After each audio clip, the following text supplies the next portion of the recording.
इसमें दिया तुल परिमेय संख्या या भिन्न, इसलिए भिन्न को ही समझ लेते हैं। इसको समझा हुआ है, टाइम स्टैम्प पे जाके अगले चैप्टर पे जा सकते हैं। भिन्न या फ्रैक्शन। भिन्न एक संख्या होती है जो किसी पूर्ण संख्या या वस्तु के बराबर भागों में से कुछ भागों या पूर्ण भागों को दर्शाती है। यानी भिन्न भी एक संख्या है जो किसी पूर्ण संख्या या पूर्ण वस्तु के बराबर भागों में से कुछ भागों को दर्शाती है। ध्यान देने वाली बात है कि बराबर भाग होना चाहिए।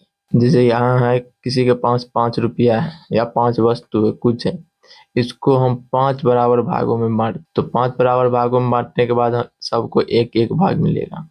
तो ये पूर्ण भागों में से कुछ भागों या पूर्ण भाग को, तो पूर्ण भागों में से ये पूर्ण भाग को ही बता रहा है। लेकिन अगर 5 वस्तु है, उसको 2 लोगों में बांटना है, तो ये हो जाएगा 2.5 यानी 2.5 वस्तु। तो 2.5 वस्तु ये पूर्ण भाग तो नहीं हुआ, तो इसलिए लिखे हैं कि पूर्ण वस्तु के बराबर भागों में से कुछ भागों को, तो ये हो गया कुछ भाग, ये हो गया पूर्ण भाग। पूर्ण भागों या कुछ भागों को दर्शा, जैसे 3/4, 3 वस्तु है या 3 रुपया, इसमें 4 भागों में बांटना है, तो ये हो गया कुछ भाग। एक वस्तु है 6 भागों में बांटना है, तो हो गया कुछ भाग। उसी प्रकार 20/4 बराबर 5, यानी ये पूर्ण भाग को दर्शा रहा है। आगे है भिन्न में होता है अंश और हर। भिन्न में क्या होता है? अंश और हर। अंश का अंग्रेजी होता है NUMERATOR यानी न्यूमेरेटर। इसको ऐसे कहेंगे न्यूमेरेटर। भिन्न की ऊपरी संख्या को अंश कहते हैं। भिन्न की ऊपरी संख्या को अंश कहते हैं। यह पूर्ण भाग को दर्शाती है, पूर्ण भाग को दर्शाती है। जैसे यहाँ है 20/4 यानी 20 है पूर्ण भाग। आगे है हर यानी डिनोमिनेटर।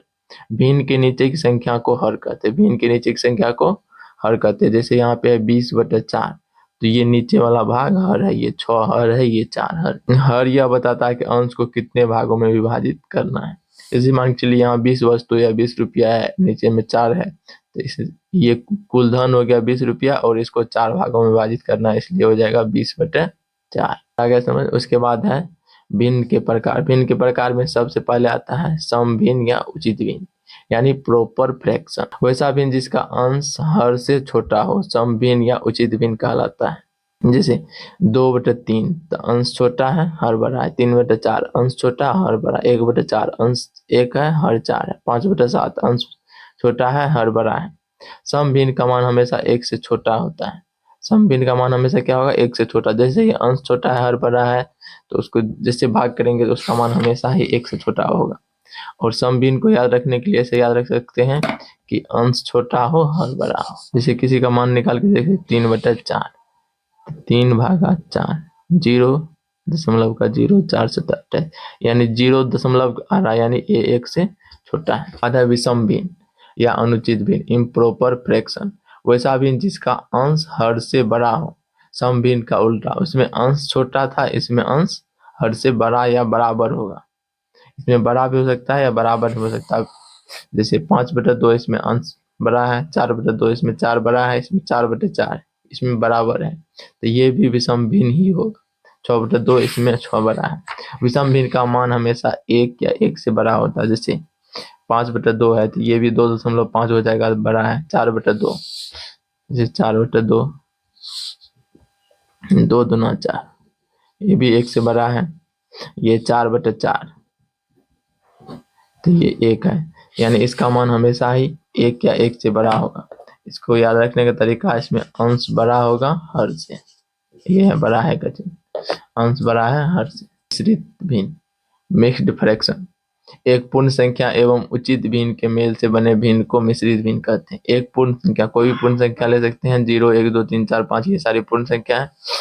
और उचित भिन्न जिसका अंश छोटा हो, तो 2.1/2 यहाँ 2 पूर्ण संख्या है, 1/2 उचित भिन्न है। 3 पूर्ण संख्या 1/4 उचित भिन्न है। 6 पूर्ण संख्या 1/7 उचित भिन्न है, इत्यादि। According to most of the source 0.5 is also a mixed fraction यानी बहुत सारे सोर्स के मुताबिक 0.1/2 भी मिक्स्ड फ्रैक्शन है, क्योंकि यहाँ कहा गया है कि एक पूर्ण संख्या एवं उचित भिन्न, तो 0 पूर्ण संख्या है, ये 1/2 उचित भिन्न है, तो एक मिक्स्ड फ्रैक्शन होगा जिसका मान 1/2 ही हो जाएगा, क्योंकि 0 को 2 से गुना करेंगे, 0 जोड़ 1 1/2 हो जाए। उसके बाद अगला है इकाई भिन्न यूनिट फ्रैक्शन। वैसा भिन्न जिसका अंश हमेशा 1 होती है। इसको हर से कोई लेना देना नहीं है, हर कुछ भी हो लेकिन अंश 1 होना चाहिए।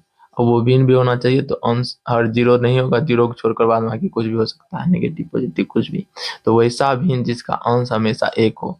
हमेशा ध्यान में देखना है कि ऊपर में अंश एक है तो वो इकाई भिन्न हो जाएगा। उसके बाद है समान भिन्न लाइक फ्रैक्शन, वैसा भिन्न जिसका हर एक समान हो, यानी एक जैसे हो, समान भिन्न कहलाता है। हमको यहाँ पे अंश से कोई लेना देना नहीं, हर एक जैसे होना, जैसे 2/7, 3/7, 6/7, 3/7, 1000/7, ऊपर में कुछ भी हो, यानी अंश कुछ भी हो, हर में 7 रहना चाहिए। इसका दूसरा एग्जाम्पल ये भी लग सकते हैं, 1/2, 3/2, 7/2। असमान भिन्न अनलाइक फ्रैक्शन, समान भिन्न के जैसे ही असमान भिन्न है, उसमें हर एक समान था, इसमें हर अलग अलग रहेगा। जो वैसा भिन्न जिसका हर असमान हो, यानी डिफरेंट हो, अलग अलग हो, असमान भिन्न कहलाता है। जैसे 1/2, 3/4, 5/7 इत्यादि। समतुल्य भिन्न इक्विवेलेंट फ्रैक्शन बोलेंगे, इक्विवेलेंट फ्रैक्शन, ऐसी भिन्न जो अलग अलग दिखती है लेकिन उसका मान एक ही होता है। दिखने में अलग अलग हो लेकिन मान एक जैसा होना चाहिए, समतुल्य भिन्न होगा। या वैसा भिन्न जिसका मानक रूप एक समान होता है, समतुल्य भिन्न कहलाता है। समतुल्य परिमेय संख्या के जैसे ही है समतुल्य भिन्न, जैसे दिखने में अलग अलग हो, 1/4, 2/8, 3/12, ये सारे दिखने में अलग अलग है लेकिन इसका मान एक ही है, 1/4। इसको भी काटेंगे, 2 कम 2, 2 × 8, 1/4 हो जाएगा, ये भी 1/4। तो ये सारी 1/4, 2/8, 3/12 ये सारी समतुल्य भिन्न है। इसको समतुल्य परिमेय संख्या भी कहते हैं। मानक रूप स्टैंडर्ड फॉर्म, यदि भिन्नों के अंश एवं हर सहअभाज्य हो, इसका 3 परिभाषा, 3 में से जो अच्छा लगे वो याद कर सकते हैं। यदि भिन्नों के अंश एवं हर सहअभाज्य हो, भिन्नों का या परिमेय संख्याओं का मानक रूप कहलाता है। अगला, यदि भिन्नों के अंश एवं हर क्रमशः एक हो, मानक रूप कहलाता है। या ये भी बोल सकते हैं, यदि भिन्नों के अंश एवं हर में एक के अतिरिक्त कोई उभयनिष्ठ गुणनखंड न हो। सबसे सटीक ये है, यदि भिन्नों के अंश एवं हर में एक के अतिरिक्त कोई उभयनिष्ठ गुणनखंड न हो, भिन्नों का मानक रूप कहलाता है। जैसे उदाहरण के लिए 1/2, इसमें एक के अतिरिक्त कोई उभयनिष्ठ गुणनखंड नहीं है। 3/4 इसमें भी नहीं है। 5/7, 7/9 ये भी नहीं है। यह है का मौसा एक हो, तो इसमें 1 और 2 का भी मौसा एक ही होगा। 3 और 4 का मौसा, 5 और 7, 7 और 9 सबका मौसा एक ही होगा, इसलिए ये भिन्नों का मानक रूप है। सहअभाज्य हो, सहअभाज्य उसे कहते हैं जिसका मौसा एक होती है, एक ही बात हुआ। उसके बाद है ये उभयनिष्ठ गुणनखंड, तो यहाँ गुणनखंड आ गया, तो गुणनखंड समझ लेते हैं। गुणनखंड क्या, गुणनखंड को ही अपवर्तक कहते हैं, इसलिए याद रखेंगे अपवर्तक या गुणनखंड दोनों एक ही शब्द है, जिसका अंग्रेजी होता है फैक्टर। दी गई संख्या में जिन जिन संख्या से, दी गई संख्या में, यहाँ 2 चीजें ध्यान में रखना है, में और से। तो दी गई संख्या में, फर्स्ट बोलेंगे में, दी गई संख्या में जिन जिन संख्या से पूरा पूरा भाग लग जाए, दी गई संख्या का अपवर्तक या गुणनखंड कहलाता है। दी गई संख्या में, जैसे यहाँ 4 है तो दी गई संख्या 4 है, 4 में 1 से, 2 से और 4 इतना से भाग लग रहा है तो ये दी गई संख्या का अपवर्तक गुणनखंड। उसी प्रकार 8 में 1 से भी भाग लगेगा, 2 से लगेगा, 4 से लगेगा, 8 से लगेगा, इतनी संख्या से पूरा पूरा भाग लग जाएगा तो ये भी अपवर्तक या गुणनखंड। 12 में 1 से लगेगा, 2 से लगेगा, 3 से लगेगा, 4 से, 6 से और 12 इतना संख्या से भाग लगेगा, ये दी गई संख्या का अपवर्तक या गुणनखंड। उसके बाद है अपवर्त या गुणज, वहाँ अपवर्तक या गुणनखंड था, यह है अपवर्त या गुणज। दी गई संख्या से, इसमें क्या था, दी गई संख्या में, दी गई संख्या में जिन जिन संख्या से, और यहाँ हो जाएगा दी गई संख्या से जिन जिन संख्या में। तो इन 2 बातों को ध्यान रखना है। दी गई संख्या से जिन जिन संख्या में पूरा पूरा भाग लग जाए, दी गई संख्या का अपवर्त या गुणज कहलाता है, अपवर्त या गुणज कहलाता है। इसी का प्रयोग लौसा और मौसम किया जाता है, इसलिए इसे जानना और भी जरूरी हो जाता है। तो दी गई संख्या से, जैसे दी गई संख्या है 1, तो इससे जिन जिन संख्याओं में, 1 से तो 1 में लगेगा, 2 में लगेगा, 3 में लगेगा, 4 में लगेगा, 5, 6 यानी जितनी संख्या होगी सब में 1 से पूरा पूरा भाग लग जाएगा, तो 1 का अपवर्त या गुणज जितनी भी संख्या है सभी संख्या होगी। उसी प्रकार 2 से 2 में लगेगा, 4 में, 6 में, 8 में, 10 में जितनी सम संख्या है सब में लग जाएगा, तो 2 का अपवर्त या गुणज 2, 4, 6, 8, 10, 12, 14, 16, 18, 20, 22, 24 जितना होगा सब। उसी प्रकार 4 से 4 में लगेगा, 8 में लगेगा, 12 में लगेगा, 16 में लगेगा, तो इन सारी ये सारी संख्याएं 4 का अपवर्त या गुणज कहलाएगा, यानी 4 का मल्टीपल कहलाएगा। चेक करना है, मान के चलिए कि 256 ये 4 का अपवर्त है कि नहीं, तो इसमें 4 से भाग देके देख लेंगे, अगर पूरा पूरा कट गया तो 4 का अपवर्त है, अगर नहीं कटा तो अपवर्त नहीं है। अगला है अभाज्य गुणन, पहले था गुणनखंड, अब है अभाज्य गुणन, इसका अंग्रेजी होता है प्राइम फैक्टराइजेशन। किसी संख्या को अभाज्य संख्याओं के गुणनफल के रूप में लिखते हैं, संख्या का अभाज्य गुणनखंड कहलाता है। इसमें भाग देने का कोई मतलब नहीं, अभाज्य संख्या के गुणनफल के रूप में लिखेंगे। 16 है तो 16 को 2 × 2 × 2 × 2 यानी 2 पावर 4 लिखेंगे 72 को 2 गुना 2 गुना 2 गुना 3 गुना 2 पावर 3 गुना 3 का स्क्वायर। ये हो जाएगा आवाज गुणनखंड। आवाज गुणनखंड निकालेंगे कैसे? भाग देकर। जैसे हमको सबसे पहले 16 का निकालना है तो 16 में भाग देंगे। 2 8 16, 2 चौका 8, 2 दूना 4 और ये 2 एकम 2। तो ये सारी आवाज संख्या है, इसके गुणनफल के रूप में हो जाएगा। तो 16 को लिख देंगे 1 2 3 4, 1 2 3 4, ये भी हो जाएगा। या इसको स्टैंडर्ड रूप में लिख देंगे घातांक और करने के अनुसार 2 पावर 4, 1 2 3 4, यानी 2 जितना बार गुना हुआ। तो ये आवाज गुणनखंड निकालने का तरीका हो गया और ये हो गया इसका आवाज गुणन। ये कैसे होता है? ये आवाज घातांक और करनी चैप्टर में पढ़ा जाएगा। आगे है सआवाज संख्या, को प्राइम नंबर। 2 या 2 से अधिक संख्याएं जिसमें एक के अतिरिक्त कोई भी उभयनिष्ठ गुणनखंड न हो या जिसका मौसा 1 हो, सआवाज संख्याएं कहलाती। यानी ये संख्या आवाज हो या न हो उससे हमको कोई लेना देना नहीं है। इसमें कह रहा है 2 या 2 से अधिक संख्याएं कोई भी हो सकती है जिसमें एक के अतिरिक्त कोई भी उभयनिष्ठ गुणनखंड न हो। जैसे 8 है और 15 है, इसका अब गुणनखंड निकालेंगे। इसमें देखेंगे कोई उभयनिष्ठ है कि नहीं। उभयनिष्ठ गुणनखंड ना हो तो 8 और 15। 8 का हो जाएगा 1 2 4, 15 का हो जाएगा 1 3 और 5। इसमें एक के अतिरिक्त कोई उभयनिष्ठ गुणनखंड नहीं है, तो ये भी हो जाएगा सह-आवाज संख्या। इस प्रकार जितनी भी संख्याएं हो वो स्वयं आवाज हो या नहीं हो, उसके उभयनिष्ठ गुणनखंड एक के अतिरिक्त कोई नहीं होना चाहिए। यहाँ एक के अतिरिक्त कोई दूसरा नहीं है, तो ये हो जाएगा सह-आवाज। अगला है इसी से मिलता जुलता जुड़वा आवाज, ट्विन प्राइम नंबर। जैसे ही जुड़वा है तो जुड़वा कब होगा? जब 2 होगा।